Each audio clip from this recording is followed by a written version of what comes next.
My name is Kelsey, but you can call me Kels, and you are listening to the Queer in Alberta podcast. What's your story? What's your sign? It's like we're twin flames in a different Welcome back to another episode of Queer in Alberta, the podcast where I talk to 2S LGBTQIA+ Albertans to share their stories. If you are new here, my name is Kelsey, but you can call me Kels. I am a queer Filipino-Canadian, and I use she/her pronouns, and I reside on Treaty 7 territory in the city of Lethbridge, Alberta. The views and opinions expressed in episodes of Queer in Alberta should by no means be taken as indicative or representative of the 2S LGBTQIA+ community at large. We are such a diverse and beautiful group of people. There's no way one voice or one podcast could ever speak for everyone. I am just lucky enough to get to have these conversations sitting down with my guests and to share them with you. So, disclaimer, moving on. So, today's episode is going to be the last one for season 1. And when I say season 1, I know that might be a bit confusing because we have just finished releasing season 1 of TELUS Story Hive's version of Queer in Alberta. If you are new to the series as a whole, I was funded about a year ago by TELUS Story Hive, which is a program in BC and Alberta for creators to get funding, industry training, and distribution of their programs on TELUS Optic TV, which is a national channel here in Canada. It's been a whole experience doing that. I learned so much, and I'm so excited to say that production of season 2 is starting next week here in Lethbridge.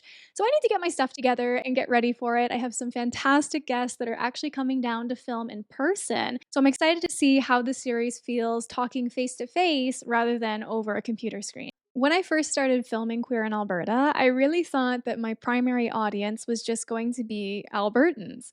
But even though that's true, it's been really cool to see how the podcast has grown and spread to so many different places in the world.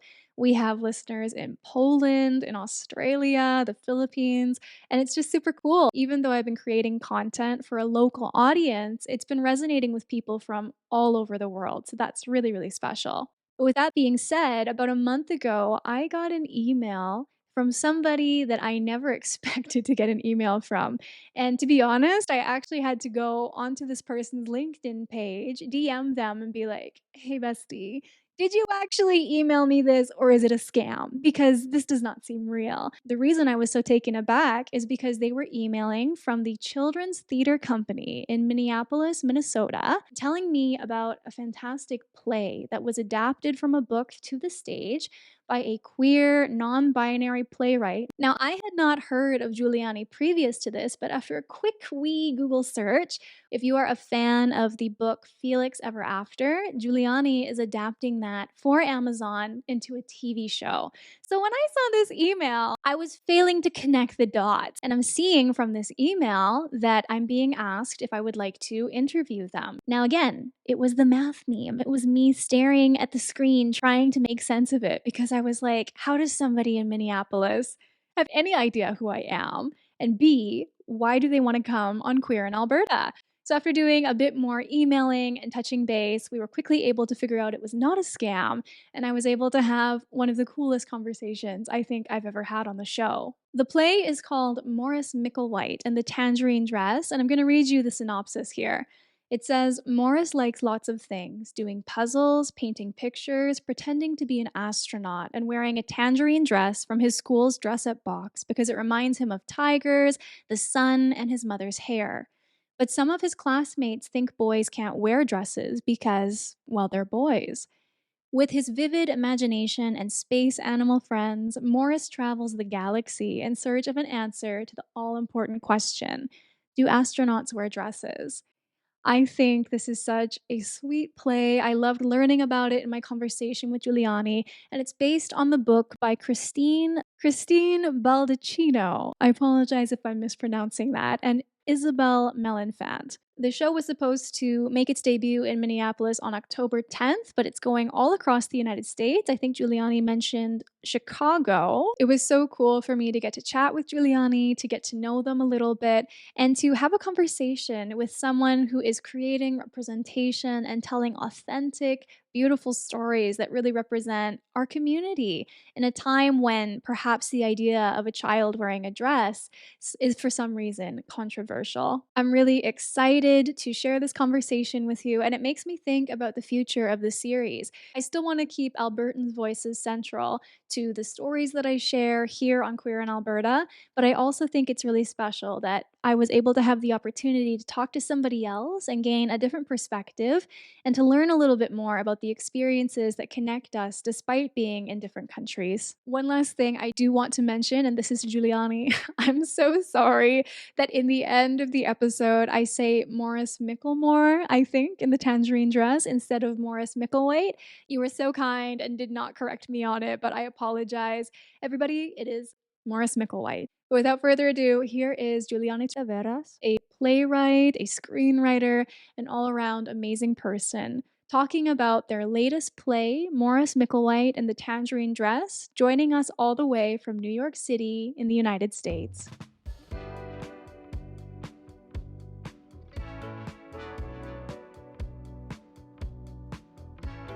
I am so truly excited and honored to introduce our first guest who's not from Alberta, not even from Canada, but coming to us all the way from New York City in the United States. Giuliani, how are you doing today?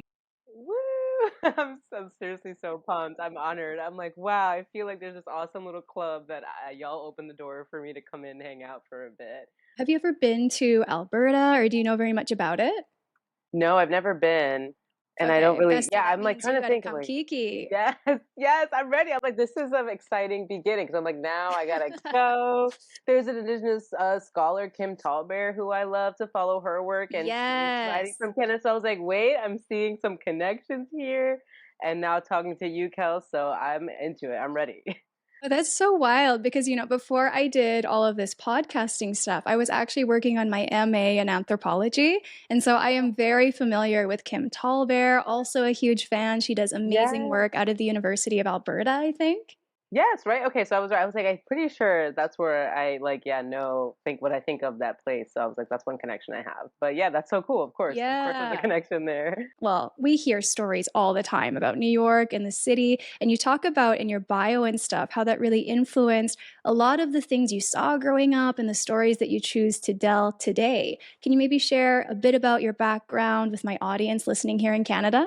For sure. Yes. So I'm calling in currently from Harlem on Lenape land or Lenapehoking that we call New York City.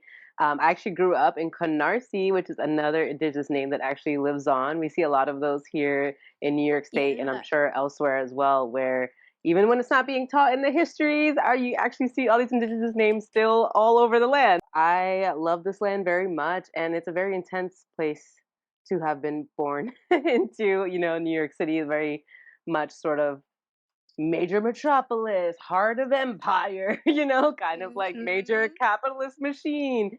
And at the same time, of course, part of its sort of legacy is all the sort of immigrant communities that come through here and all the migration that happens through this sort of major port. So I was the first one in my family born here on Lenape land. Mhm. My parents are from the Dominican Republic, or Ayití is the indigenous name of that island.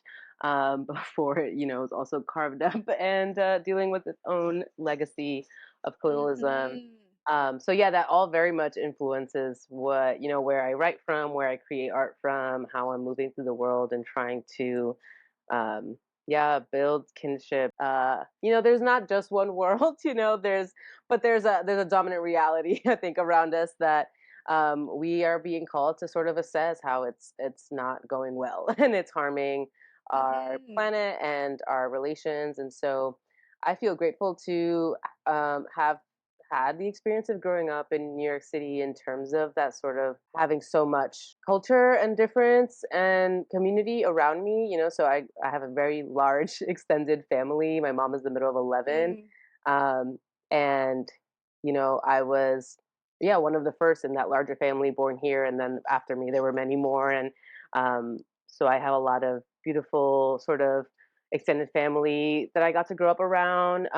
And also, yeah, just like spent a lot of time in the New York Public Library and going to the coffee shop my uncle had across the street. And then my dad Cool. had a deli in the Bronx. So, yeah, all sorts of like, I got to experience a lot, which I really appreciate, even though it does come at the sort of price of the pace of the city, you know. But yeah, New York, Yeah.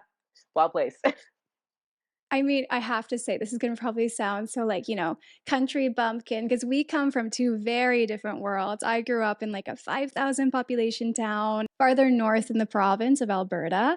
But you hear about New York, and I think of Breakfast at Tiffany's and Audrey Hepburn and all of these like kind of iconic things of popular culture that come from that city. But then you also speak to this different perspective of being perhaps a first generation or second generation immigrant. And that really, again, resonates with me. Those aspects of, coming to identity and understanding yourself in a place as a settler, even if you didn't necessarily come here by choice or whatever you may be.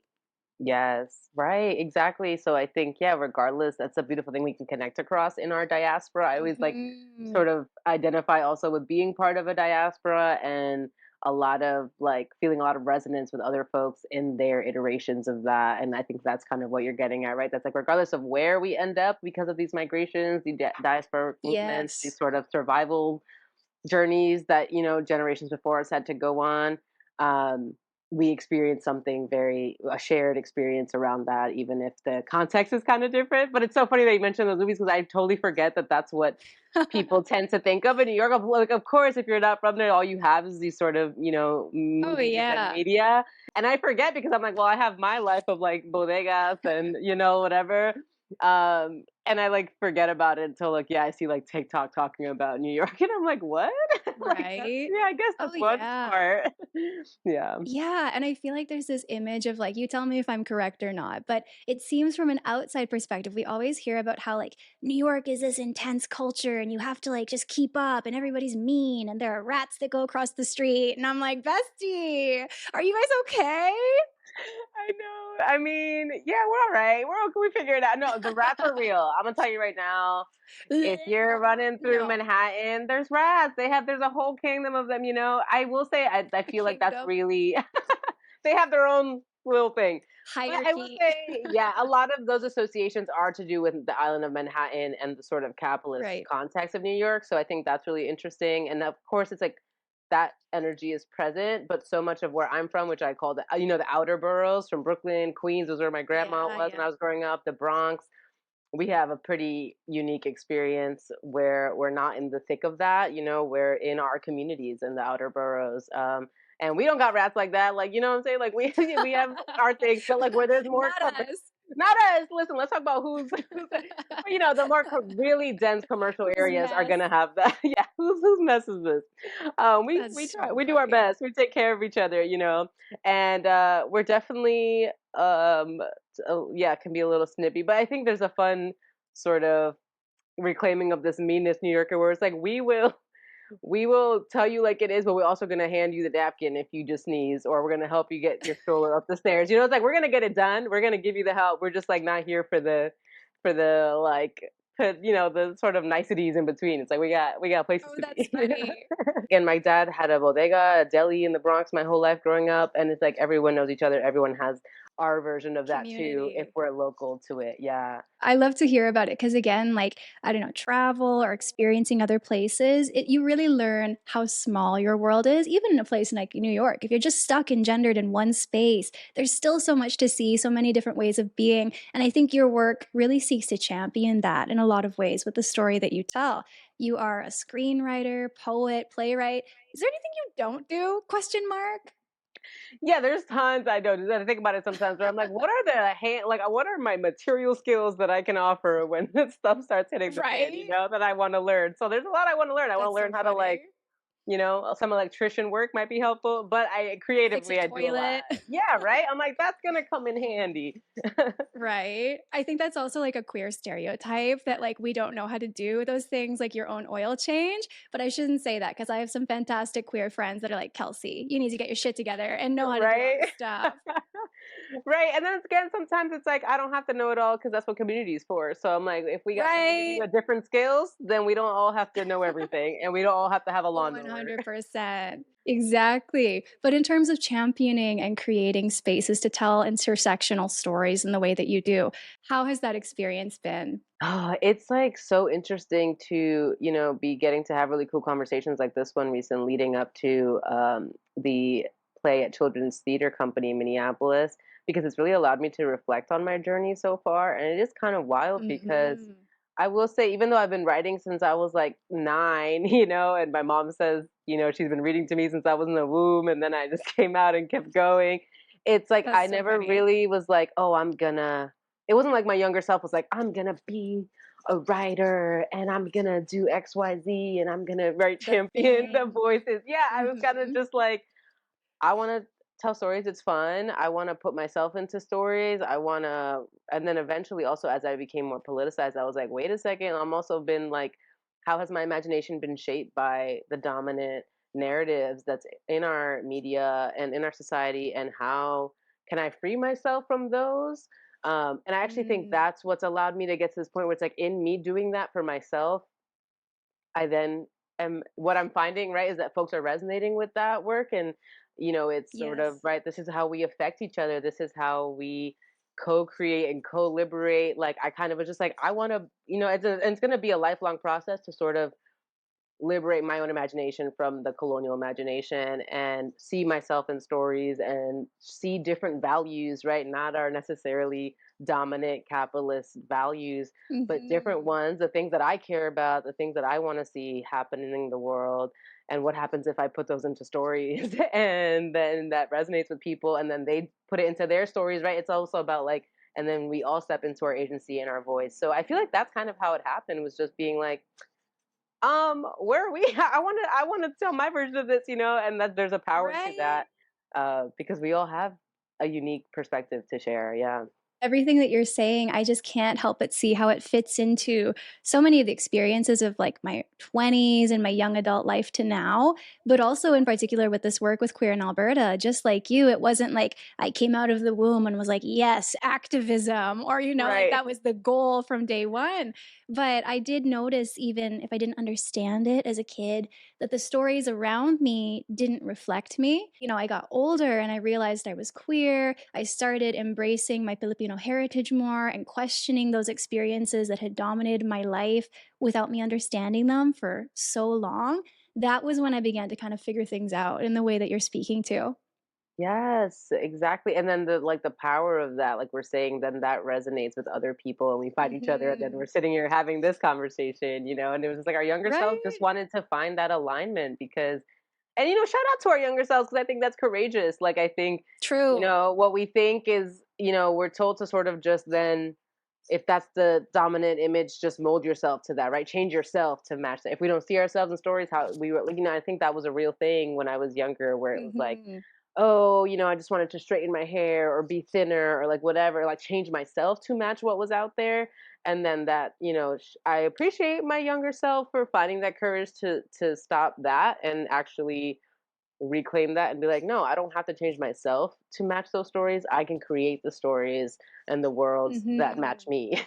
Exactly. And I love again that thing that you said about freeing yourself from the colonial imagination. I think whether it's in terms as an artist or just a racialized, marginalized, or othered person in a dominant quote unquote society, that is something that I think at one point or another we all kind of encounter and untangle for ourselves what it means to take up that space. Right, and I do think it's everyone, right? We're all gonna come at it from a different angle or from a different intersection or positionality or Mhm. embodiment, but there's truly that it's for all of us to just when we find that moment of like, wait, is this what I want, or is this what I think I'm supposed to want, or is this who I am, or is Oh, this who I feel like I have oh, to so be? stressful.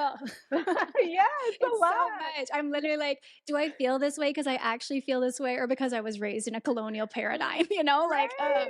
And then all we can do is try stuff out. I'm very guilty of getting stuck in the thought spiral, like, oh, if I think about it hard enough, then I'll figure it too out. much. And it's Too like much. actually Again, therapizing.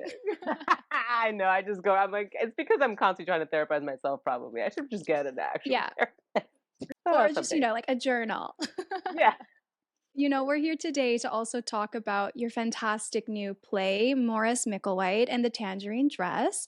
And I know that you adapted this book. Yeah, yeah, a little moment of dancing for Little that because that's shimmy. very exciting. A little shimmy, shimmy. But you adapted this book specifically for the stage. Could you maybe give a brief summary of the play and tell me a bit about what drew you to crafting this specific story? Yes. Oh, I love this story, and I'm super excited to be sharing it with the world, or at least the Minneapolis area soon. The book is called Morris Hmm. White and the Tangerine Dress, and the play adaptation is very true to the story. So the book is, a beautifully illustrated children's picture book, and it takes course over a week in this main character Morris's life, and we just meet him as a super imaginative, creative, expressive kid who loves going to school and painting and playing dress up. And already we're like, yes, work. Like that's the energy we need. I Like know. I know, I'm like like, all the what a inner sleigh. right. I'm like, let's talk about the inner child therapizing all the queers are doing. Right? It's like, yes, yes, there is. So this is an amazing young child at the center of this story, and then sort of conflict in the story is that amongst the many things he loves, he finds this like very beautiful, cool material, awesome sounding tangerine dress. And I think Love it's so it. beautiful how the book sort of looks at how why he's drawn to it. It's sort of like, he's not even thinking about the social connotations of this thing that we ascribe to clothing, right? Which is not to say that that's a bad thing, but I love that it's looking at it. He's saying, Mm. like, I just love how it sounds. I love the way it swishes. I love that the colors, like my mom's hair and sunsets. It's like such a gorgeous way that I think is such a power that children have is that they're so embodied, they're Mhm. so sensory, they're so present. And so that's his relationship to this thing. And of course, because we live in a society, as the meme says, like the Ah. conflict is that these kids are like, you can't do that. And so the book is really about speaking of this sort of courage to be who we are. The book is about Morris grappling with that and trying to come out on the other end through the power of his imagination and storytelling, and of course some support from a really awesome mom, which I think is so important to see in a queer Mhm. child Totally. story.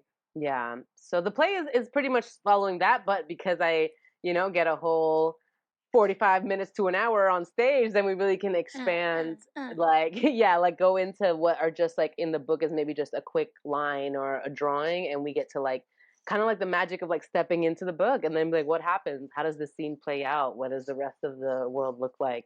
So it's super exciting because yeah, we're gonna get that delicious 3D theater experience out of it. 3D. I love that. Third dimension. Let's Yeah, go. I'm always like 4D, let's have some sense in there, like spray the room with clementine mist. Okay, that's so funny that you say that because this is such a tangent. But when I was young, we went to Universal Studios in I think California, and they had a Shrek 4D experience. Yes, And so, I think yeah, like that's you my talking about influence. 4D. That must have been the original inspo. Oh, I hadn't wow. thought of That's that very in so Shrek-y. long, right? Yeah, that's so funny that you say that because I definitely experienced that as well, and that must be where I get that inspiration to be like, we need more dimensions in the theater. Oh Like, my let's. God. So, Shrek has done a lot. Shrek carries a lot Yeah. on his back for An us. icon of a generation, Always. 100%. Did you see, again, tangent, I think A, Crocs is having a resurgence, which if you told me that 5 years ago, never would have believed you. But B, they released like limited edition Shrek Don't tell me Crocs. that. Don't tell me that, Kels, I because did. I'm telling it. I am guilty. I Speak could on it. open a closet right now and show you my 4 pairs of Crocs. And there's the mega platform. There's the more moderate hiker platform. There's the original classic shoe Hiker. for just throwing out the garbage. Okay, they're doing good, Oh, smart things. I'm trying to roll it bestie. back. I'm trying to roll it back because I'm like, they trapped me, and I again, we need to free ourselves from these I love this. impulsions. I was going to say, so much of our work is about like breaking queer stereotypes. And yet, sometimes And they yet, are because it's real. It's real and it's okay.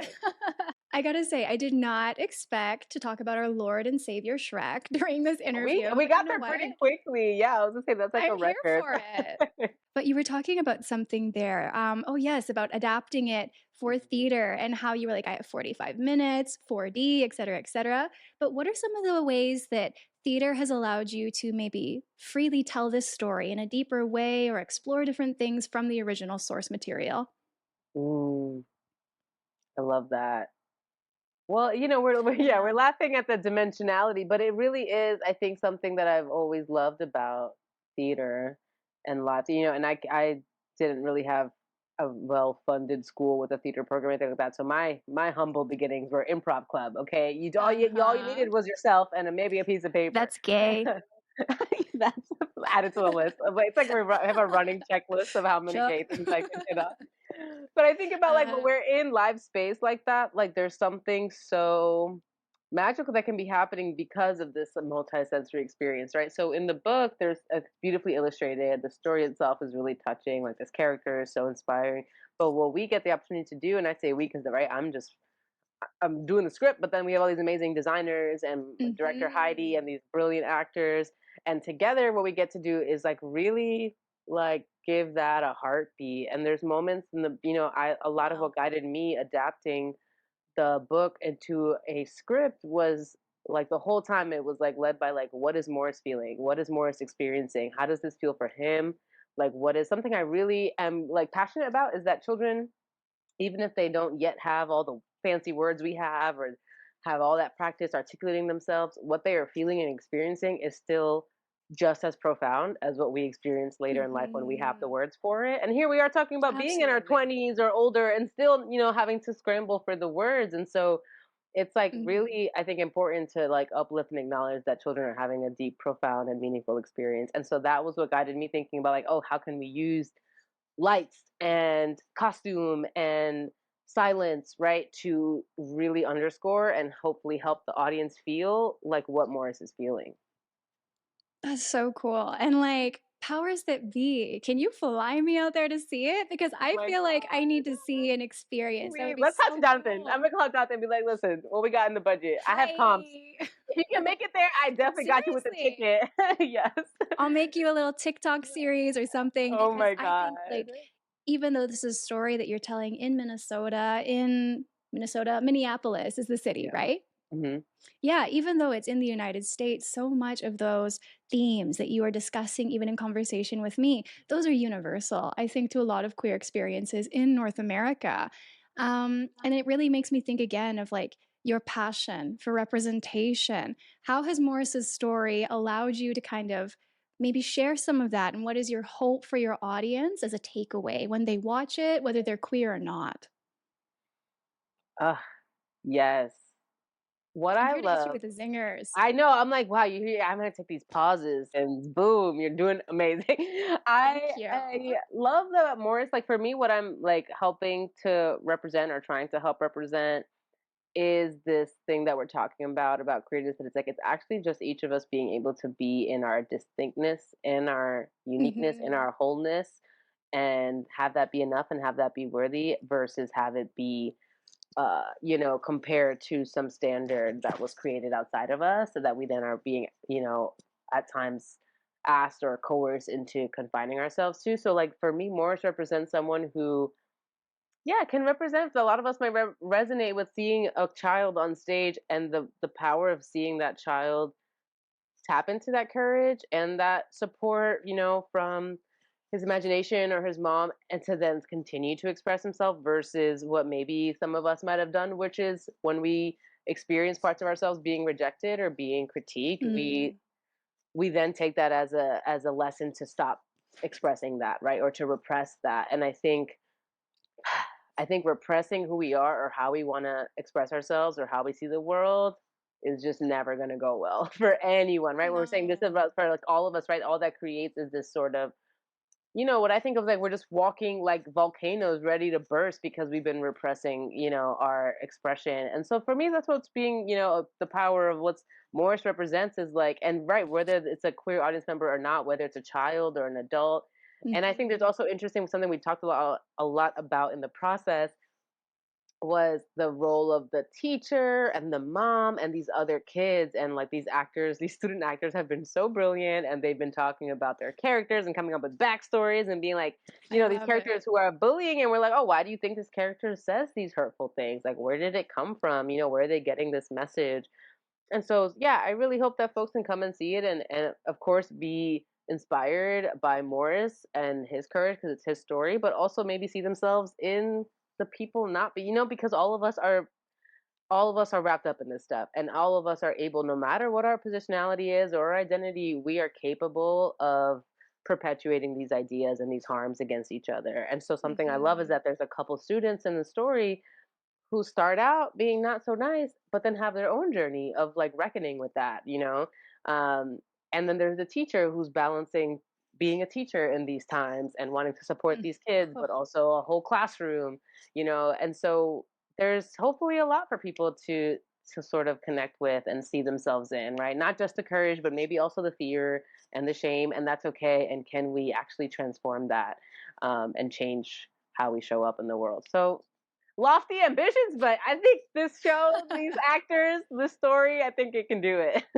and it just sounds amazing, and I think the things that really stand out to me is I hear about the potential for conversation on openness and growth, whether, like you're saying, with those students in the show who perhaps start off not as accepting and then have to reconcile with that and maybe feel differently by the end. I also think something that's really special is this ability that the show seems to have to talk about the innocence of queerness and that experience when you're young. I've never been to Minnesota, and I actually before this interview, I, like, high key Googled, I was like, "Who is the Democrat or, governor of Minnesota?" So I knew what was going on. I was like, "Is it Democratic? Is it Yeah. Republican?" Because, sitting here in Canada, we have watched that rise of 2S LGBTQIA+ hatred, legislation targeting queer, trans youth, drag performers, everything. And I feel like it's almost impossible to talk about the themes of this show and have this conversation with you without thinking about what's happening in the world as you're putting this out there. Exactly. No, absolutely. I think it's something that I was just talking with my director Heidi about because we're talking about how when we're in the room with the kids and we're talking about the story and we're, working on where's the bed going to come out of, we're just in it. We're like in it here. Mhm. And to us, we're just trying to tell a beautiful story. We're not even necessarily thinking at every moment about how this is something hugely controversial or, Right? because to us, it's not. To us, it's like, yeah, this kid is fire. Like, let's show him putting on this dress. But then we Couldn't have agree to more. step back, yeah, but then we have to step back and be like, right, and like have these larger conversations, which we are having. We have one of our student actors is a brilliant, young trans girl, Hildy, who is out here going and talking to First Lady, in DC and like speaking up about her experience, which No way. yes, so cool. I can't wait for everyone to see her on stage and to learn more about her work and her advocacy, which on one hand, I'm like, that's amazing. You're so smart. You're so grounded. You're so powerful. And on the other hand, I'm like, damn, I wish this wasn't part of what you had to do at age 10 or, Right. 11, like, is like go out and defend your identity and your life to the world. Um, and so we are definitely talking about it and thinking about, even if we're working in cities or coming from cities that can be a little bit more amenable to queerness, not completely. Mhm. I will say there's no place that's like completely like, oh, people's like, oh, New York City, if you're in a major city, everything's great there. And I'm like, no, there is hate, there is ignorance, there's Yes. bigotry everywhere, but sometimes we just have more protection because there's more of us, or there's more conversation Mhm. happening, or there's more access to information. So I think that's real, but then also being like, yeah, who might our audiences be and who's going to be talking about this and how will that play out, where they are. And it's really real. I mean, I think it's important to talk about the differences, when we're talking about US and Canada, but at the same time, we're neighbors and we're covering from the same colonial legacy. So I think, Yes. there's a lot, it makes sense that there's a lot that we're all going through across Turtle Island. And yeah, it's a lot of scary, scary stuff. I'm like, this is Mhm. indicative of a larger problem, but it's really can be really scary. And so something as simple as like uplifting a children's story about a little boy in a dress is, yeah, sadly and beautifully means a lot right now. Yeah, I hear that. And, I'm actually thinking of an individual that I interviewed for this series. I don't know if you know Juliany, but I was funded to actually get to put Queer in Alberta on TELUS Optic TV, which is national distribution here in Canada. So, yeah, people all over the Whoa. country are able to see and hear the stories of our community. And for that, I guess season one that I released on Optic, I got to talk to the youngest interviewee I've ever chatted with on the series. They were, I think, 7 or 8 at the time of interview, and when you talk about a little person in a dress, they are a young kid in a dress that is being supported in a small not rural, but smaller city here in Alberta, and seeing that confidence and love that has been poured into them from day one, and how that's translated into such a strong self assurance that I sometimes grapple with in my 20s. That's something really powerful to see as someone who's just a little bit older. And I'm sure you can resonate with that thought. Yes, absolutely. I literally like will will just start crying, like seeing these videos or interviews of Right? like young children like this, or like I said, even talking to Hildy and all the other amazing like children in our cast. We have so many. They're just so brilliant. Even the ones that are like, oh yeah, I'm cis, or I use the pronouns or so, like they're all so aware of what that means, and they're so supportive of each other, and that is Hmm. so like mind blowing to me, and it really does make me emotional because it's like, yeah, we're still the reason we're sitting here joking about Shrek and therapy is because we still got a lot of stuff we're working through from not Right? having received that Deconstructing. yeah, like we're out here with all our Crocs as a coping mechanism for not having had that unconditional love and support as children. And it like it's Hmm. really emotional to me because it is that deep. Like I also just became a titi. My sister just had her first baby last year, and I was like Oh, born to wow. be a titi. Thank Congratulations. you. Yes, my bub Isla turns 1 in just a few weeks, and it's really like had me thinking about this and being like, this is literally people say it like a platitude, like, oh, the children of the future, like, but then they're just trying to control them or silence them or tell them what to do Yes. or tell them how to be. And I'm like, so you're just trying to control the future and have it be the same misery that we're coming from. And it's like, no, literally the power of if we support and nourish and love, like you're saying, pour that love and confidence and courage into these young Mhm. people and let them be who they were born to here to in this mysterious existence to be. What would that mean? Like, what would that mean for our futures? Actually, it would mean something radically different. And so it's a really important, like, sort of like landscape to be talking about these things in is like how are we caring for children. As you were speaking about your younger cast member who is just slaying the house down, are you joking? Talking to not the prime minister, but the president's wife? Like, what is up Yes. with that? That's insane. And I just was thinking, like, even before this interview, I went onto the website of Children's Theatre and tried to research and learn more about this fantastic play. And I saw the cast. And I think I know which individual you're speaking about because there was somebody very young with she, he pronouns listed on the website. And my immediate thought really touches on what we've been talking about here, where it's like, has it been a bit of a special experience for you working with this individual, fostering this world to explore these themes so near to both of you in terms of like identity in relation to one another? Oh my gosh, yes. It's literally like Hmm. healing.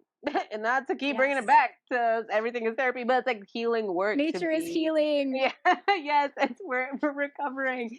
Because there's actually, yeah, there's it's not just one. I mentioned Hildy because she does a very public facing advocacy work, but yeah, we have another cast member who uses she and they pronouns. We have other, cast members who also we're not forcing them to be like, so kids, are you queer? Like, it's Hmm. like they are talking in ways where I'm like, who knows who you're going to become, and that's the point, right? The point is that you're being Yeah. supported and free to develop as and unfold as you wish. And so super special to get to talk with the folks who are more explicitly at that age already thinking about queer and transness, and even the ones who are not necessarily naming that stuff yet or will not, it's beautiful to just work with them because they're holding space for all of that and they're engaging with those Hmm. conversations, and we're sitting, I've been doing workshops since the spring on the script, and then we started rehearsals last month, and we get these amazing opportunities to Wow. sit down and talk about what they're feeling, what the script brings up for them, their own experiences. I always invite, I'm like, tell me anything y'all want to tell me about how things are going for you in school right now, about how you feel about gender stereotypes,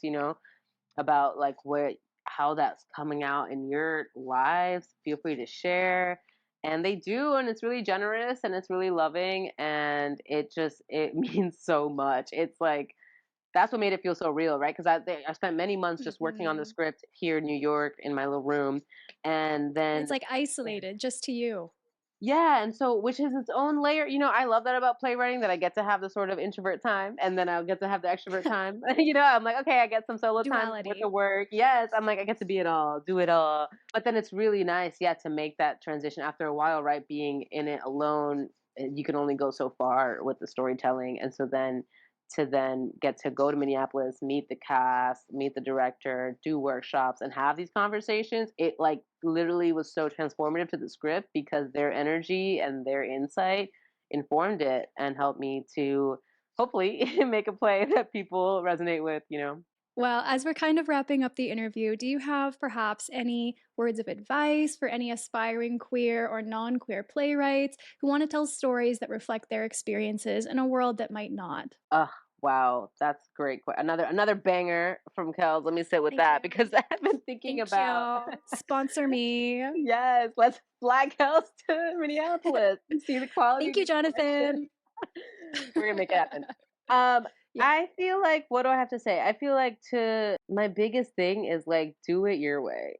I'm really proud of my younger self for, and not to say that I definitely can look back and be like, oh, there were so many times where I felt sort of trapped. This was like the colonial imagination that we come back to, right? Where I was like, oh, I have to read these Mhm. books if I'm, as soon as people started telling me I was good at writing or whatever, or to major in English, I was like, oh, that means I have to read all these white men in the canon. And lo and behold, it meant that I stopped reading as much because I was not enjoying those books. And, there were times like Mhm. that. And so then I think what really helped me as a playwright specifically, I read the play Blue by Virginia Grice, who's a Chicana and Ooh. Chinese playwright from the Southwest. And yeah, big shout. I was that's one advice. Everyone read that. Check it out. Because for me, what it did was that I read that and that was when I was like, I want to write a play. Because I was like, I didn't know we could do this. I didn't know that we could write plays Mhm. that were poems, epics, queer, indigenous, like beautiful landscape. Like it was so stunning, and it was not like any other play I'd seen before. For me, what enabled me to actually write the plays that I needed to write was doing it my way. I even my stage directions, my font choice, like all of that. I was like, I want to do it how I want to do it, and I want it to feel how I want it to feel, and to show what my Mhm. imagination is trying to do. Um, and that was a big deal. So I feel like, and I'm really grateful that doing that has led me to this point where I can share stories like Morris's and do these larger projects, because I do think it wasn't me being like I want to be a fancy, famous or whatever. I'm like, I really don't want to be famous. So that's really great that I never had that impulse. I'm like, that sounds stressful. It was just me being like, I want to tell the stories I want to tell, and it's been going well. So I say to anyone who's Mhm. thinking about it, to trying, especially if you're queer, if you're at these intersections where maybe you feel like we're not represented, we are the ones that make it happen. So do it, write it, share it, and have fun Mhm. with it. And just remember that your perspective matters because it's yours and only you have that perspective. I love that so much, but I have to call you out because when I was again googling you and this interview and everything because I was like, is it a scam? Is it real? How does this person So want to funny. chat with me? Bestie, the first link that came up was from the Hollywood Reporter Oh talking my about stuff that you're God. doing and like Netflix or something. Yeah, but that's what I'm saying is that was like it happened to me, and I'm like, no, Yeah. I'm an agent. Mhm. I said yes to it. I have power in my life, but I'm like, what feels so miraculous is that there are a lot of people who like from maybe say I want to be really be a TV writer, and that's their goal, and they're doing everything possible to get to that goal. And I'm not saying there's anything Mhm. wrong with that per se, but what I am saying is that sometimes by having that as the goal, especially within this larger capitalist system, we are then Mm. bending ourselves backwards to do it the way they're telling us is the way to do it. And Yes. I feel so grateful and so appreciative and also so like empowered by the fact that it's like I didn't do that. I wrote what I wanted to write, and that somehow also led me to that place of being able to, work with Amazon or work with CTC. And so yes, there is a Hollywood Reporter article Just let me slide Amazon in real cash. that, Nobody's gonna notice. but it's Let me like get at my the end of Shrek the Crocs.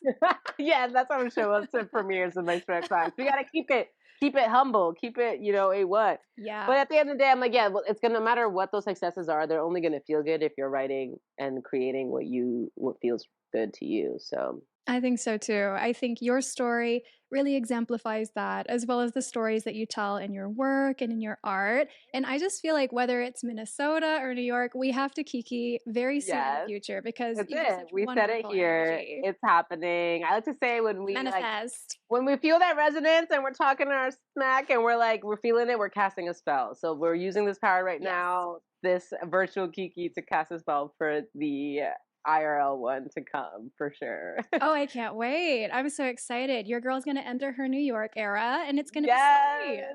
Yeah, come through before I move out. All right, Juliany. Well, is there anything else that you would like to share about your project or any upcoming works or ways that my audience can stay up to date if they want to follow your career and what you're doing?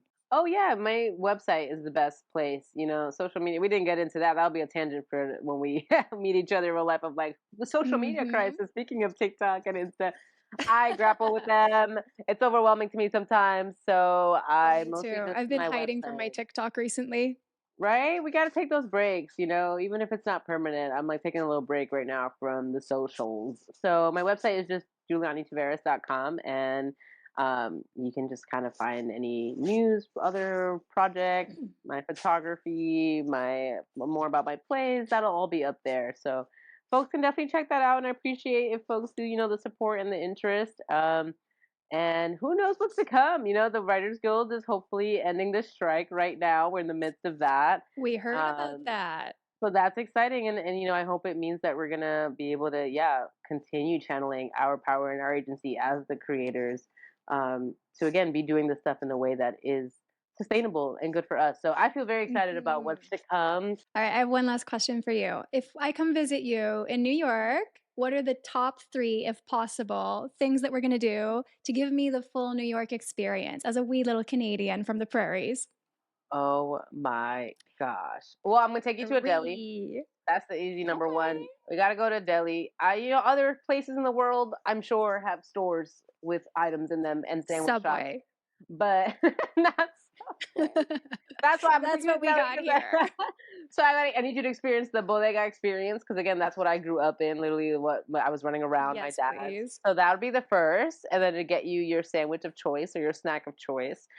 Oh my The gosh. second, I think definitely a beautiful thing to do in New York is whichever way that looks like connect with the more of like the land or the waters here. So I live by the Harlem River, Cool. which I feel super blessed to. So yeah, maybe I take you to West Harlem to that river, or to one of the parks. You probably got to see Central Park because it is kind of a classic. I don't frequent it actually. Hmm. I have other parks I prefer, so we could talk about which park. But that would be the second thing. I'm very excited. It sounds Oh great my so god. far. Yeah, it's gonna be fun, right? This is good. We're already planning. See, this is part of the spell casting. Feel like then the third thing is gonna be, yeah, maybe seeing a cool show. There are some great artists out here, so maybe seeing a cool theater, getting, yeah, some sort of fun theater thing or other artsy event. But like a cool one, not like the whatever Manhattan ones. Like I'd find some good stuff to take you Uh-huh. to, and then some good food. Like if depending on what kind of food you want to try, New York does have it all, especially Everything. if we go to Queens. Everything under Yeah, the sun. exactly. So there you go. That's what we're gonna do. That's the agenda. Okay, perfect. I'm packing my bags. And if you were to come visit here, I feel like I have to obligatory three things I would take you to do. First, we would leave Lethbridge because I love Lethbridge, but I got to take you to the mountains or something. Get your hiking Yeah. shoes on, I bestie. just bought some. Perfect. Look at this. This is Good. meant to be. I'm seeing it come together. What can I say? Divine providence. But yeah, Waterton, I'd probably take you to Calgary because you know what? It's very different from New York, both in scale and people, but Calgary has a gorgeous arts and culture scene right now. I know a few like Filipino Canadian artists who are also second generation immigrants like me, who are queer, and they are making plays that talk about our experiences. So I should really connect you with some of them because I think you'll find it quite fascinating. And third thing is we got to get you some maple syrup just because it's camp. Let's go. I'm ready. Just for the camp. Right. That's Fantastic. like exactly. I'm gonna get you the bacon, egg, and cheese from the deli, and you're gonna give me some maple syrup, and that's cultural Yep. exchange. All right. Well, thank you so much, Juliany. And I guess Morris Micklemore and the Tangerine Dress. It is premiering on October 10th? Question mark. Yes. Yes, And yes, October 10th and until runs like until mid-November. mid-November. Oh, it's going to Yeah. be so good. And I am once again manifesting that we get to meet in person and see it. But if not, I know it's soon in the future. Yes. Yeah, there will be more chances because the show will also be going to Chicago and Omaha. So lots to So cool. come. Yeah. I guess I'm in my American era. Whatever. Yeah. Just for a visit. It's not I don't move Never here. thought It's I'd not say my that. grand. Thank you so much for listening to another episode of Queer in Alberta. If you are enjoying this series, it would be so cool if you would consider subscribing, following the podcast, or maybe leaving a comment or star review. I also want to just say the biggest thank you to Juliany for being the first guest on the show not from Alberta and for sharing their unique perspective, knowledge, and experiences with us here on the show. It was truly so much fun to get to chat with you, and I cannot wait to meet, whether it's in New York City or somewhere else in the United States. I know it's going to happen soon. As I said, we are going to take a pause on Queer in Alberta for the moment as I start filming season 2. So I guess it's safe to say, let us conclude season 1 here. If you want to follow along with me in the meantime, of course, you can always follow me on TikTok. My username is @_Kelsifer _KELSIFER. And then on Instagram, it is the exact same thing, just one additional underscore. And even though I won't be taking in more interviews than the ones I've planned already for season 2, if you have a story that you really want to share, feel free to email me at kelsifertiktok@gmail.com or fill out the form in my link tree, which is in my bio on TikTok and Instagram. Tell me a bit about your story, tell me what you want to share, and we'll definitely see if we can get you on the show. No matter where you are listening from today, whether it is in Alberta, in the small towns or big cities, or maybe somewhere else altogether, I hope you are feeling celebrated, seen, and loved for the wonderful person that you are. Until next time, bye! Season 2.